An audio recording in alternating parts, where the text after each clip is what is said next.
mise de fonds minimale qui doit être versée lors d'un achat est de 5 % du montant de la transaction.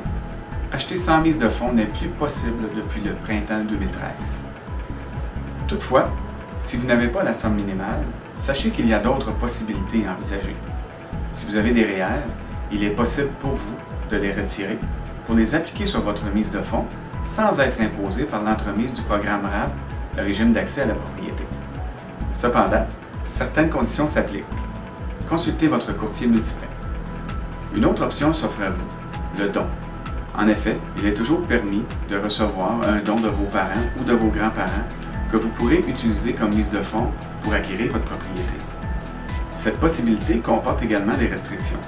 Votre courtier multiprêt est votre meilleure ressource dans ce cas. Servez-vous de lui. Notez que la mise de fonds peut varier selon le type de propriété achetée. Par exemple, pour un immeuble purement locatif de 4 logements, la mise de fonds minimale sera de 20 %. Pour un immeuble de 5 logements et plus, ce sera 15 %.